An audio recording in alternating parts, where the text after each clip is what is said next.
Oh man, I'm in kind of rough shape tonight. It's good to be here, but I gotta tell you, I'm in kind of rough shape. I get a little carried away. You know what it's like, sir? You got a beer in front of you, hey? Got together with the guys last night, had a few too many beers. You know what it's like, right, sir? Pretty soon you move on to the shots, right? Pretty soon the tequila. You know, right, what it's like, sir? You've been there, that's right. Pretty soon the hot knifing, right? Right? Pretty soon you're all naked, right? You know what it's like? You're shooting videos, you're delivering a pizza 5 minutes later, right? You know what it's like? Oh my God, seriously, I woke up this morning, I realized for the first time my whole life was like a giant scratch and win ticket. Every time I rub myself, I end up feeling like a loser. You know what it's like, sir, right? You know what it's like? It's like I'm never sitting here again. Just saying. Oh man, I like this time of year. We got another Valentine's Day behind us. Any guys here like Valentine's Day? Normally you get like one whip guy, puts up his hand, right? Or you like one single nerdy guy who's all excited, like, oh, you might have a chance.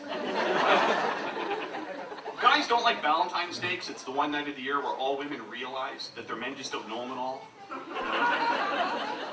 Like, I'm still in trouble over the last one because my girlfriend said all she wanted for Valentine's Day was this gift. She saw this place called Spencer Gifts. And if I really knew her, I'd know what it was. What kind of a chance did that give me? You know, I ended up missing the mark by just a bit because she wanted this like frame print of her birthstone that matched her eyes, and I got her the Mr. Ass Crack doll. She got me an even weirder gift. She got me one of those portable GPS systems for my car. And normally that seemed like a really cool gift, but I drive like an '88 Cavalier. It's like worth more than the car. I took it out of the box, I put it in the car, I turned it on. Immediately start giving me directions to like dumps and wreckage sites. Worst part is she had to customize it with her own voice, you know? So I turned to a strip club and it's like, where the hell do you think you're going? More like a GPMS system, actually. Oh! A little joke for the sexists.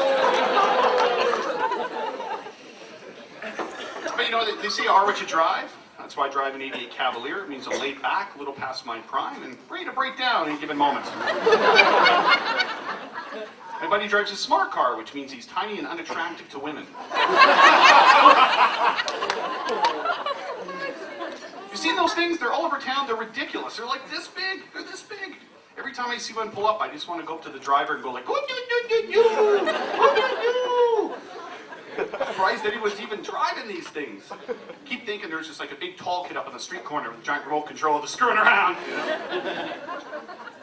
Go apologize, my hair's a little screwed up. I went to my hairstylist. I said, hey, can you make me look younger? And I think she heard, can you make me look gay? Not that funny, sir. And it's not even like I'm cool, I rock, I'm hip, I'm on the edge, I'm kind of cool kind of gay. It's more like an 80s Duran Duran kind of gay. I feel like I'm a queer-eyed Harry Potter up here. I do have a girlfriend, though. We've been living together for a long time, and she's obsessed with animals, drives me crazy. She brought home this little 4-pound black chihuahua and trained it to hate me. And we get these huge arguments about the dog, you know, and every time I walk in the door, it's the same thing. It's like, you know, and the dog starts in. Got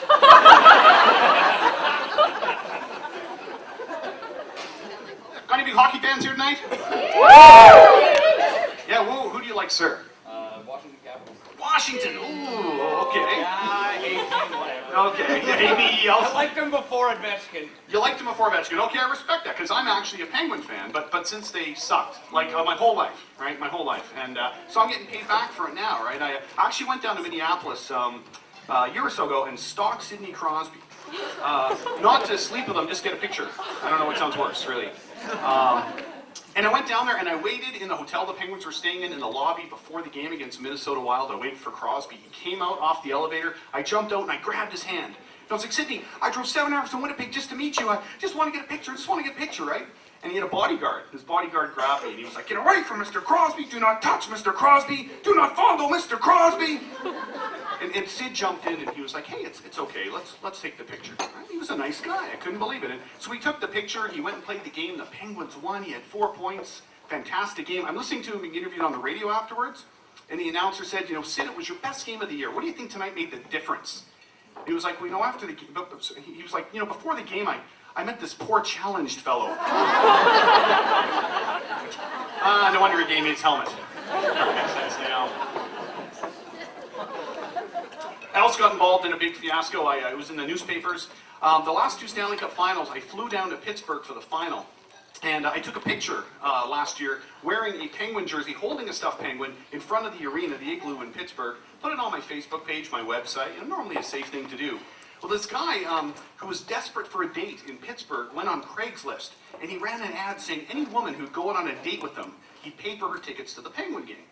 Well, this other news website in the States called Deadspin did a story on what a massive loser this guy was. The only problem was they didn't have his picture. This is a true story. I swear to God, the guy writing it, he went online, typed in "diehard Penguin fan," my picture came up. Serious. So for like 10,000 people looked at this in the week. It's my picture wearing the Penguin jersey, holding the stuffed penguin next to the headline, "Penguin fans are not all desperate and hard up for dates." And it was brutal. And like the thing is, if you ever wonder what somebody would say about you, if they could speak freely, not thinking you'd ever read it, the top 3 comments I got about my appearance were, "Someone do us a favor and shoot this poor bastard." "If that stuffed penguin could talk, the stories it would tell." And the #1 comment about my appearance was, "Check out this guy's website, menwholooklikeoldlesbians.com."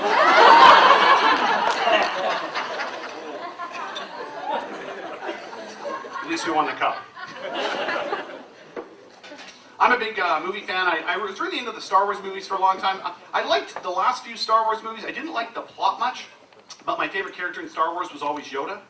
And if you're a Yoda fan, the last 2 movies were the ones to watch, right? Because normally when you see Yoda, the little green Jedi Master, right? He's all slow with a cane, he can hardly move. In these movies, he goes nuts. Pulls out a lightsaber, starts whipping around like a crazy ninja. And when he's done kicking ass, he just grabs his cane again, starts walking away all slow. After the movie, my girlfriend was like, "Hey, that was dumb, that didn't make any sense." I was like, "Hey, only the wisest being in the universe would know how to make a workers' comp claim last 800 years. But it causes problems in my relationship, the fact that I'm into Yoda. You know, my girlfriend and I'll be alone in the dark in an intimate moment, and I'll accidentally say something like, "Size matters not!"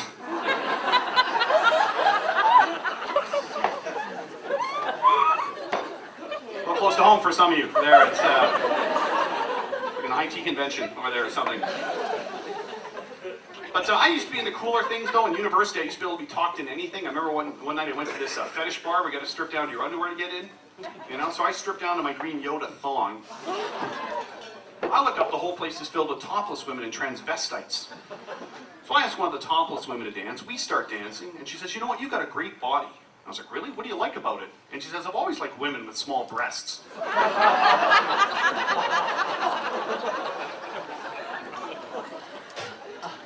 I do have a girlfriend, though. We've lived together for a long time. We've had all these marriage issues. You know, marriage is always a big deal. I had problems with marriage because my parents got divorced when I was 16. And first I thought it was my fault. You know, because they'd argue and they'd say all the usual things like, "I hate that boy."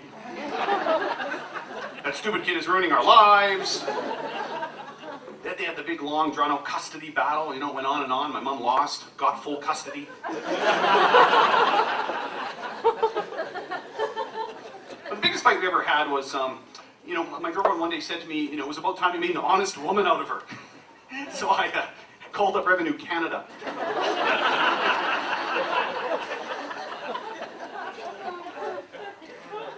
But you know, I did finally give in not that long ago. I finally, after many, many years together, I finally got engaged, believe it or not.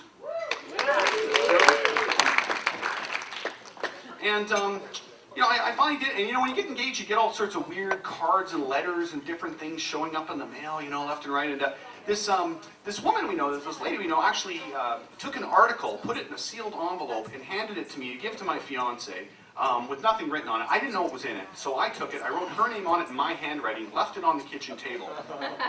Turned out it was an article from Housekeeping Monthly from the 1950s about how to be a good wife. I don't know if any of you have seen it. It's been floating around.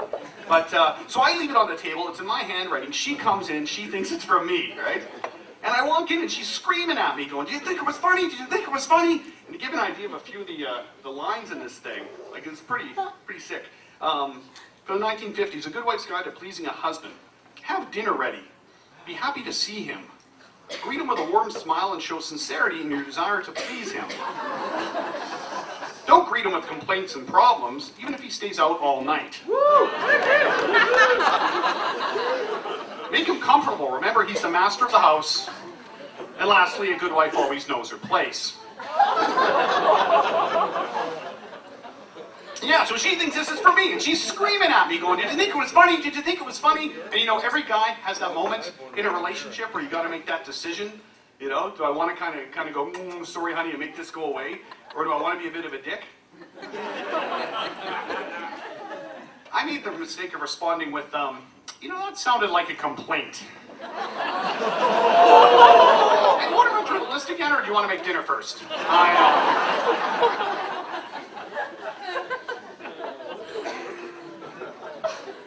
I'm very excited. The weather's gotten nice. Hey, isn't it beautiful outside? Hey, awesome. It's gotten really nice. You know, it's been beautiful. I'm one of those guys that I've lived in Winnipeg my entire life, and I don't mind the winters as much. I think they make you tougher. I think they build character. They help you get priorities in order, you know. I remember when I was really young, during the great Winnipeg blizzard of '86, you know, I spent, like a lot of Winnipeggers, trapped in a 7-Eleven. So I was stupid. I was young at the time. I just started working there, and first thing in the morning before the storm got too crazy, I crawled into work, got stuck there all day looking out the window, and I saw the most inspiring thing I've ever seen in my life as a Winnipegger. Way in the distance, in a sea of white, I see this 90-year-old man. He's like battling the wind and the 5-foot snowdrifts. He's getting closer and closer and closer. He gets all the way up to the door of the 7-Eleven. He crawls in on his hands and knees, huffing and puffing. I was like, "Can I help you? Do you need food, water, medical supplies?" And he was like, "Players light!" That's a Winnipegger. That's it for me. Thank you very much.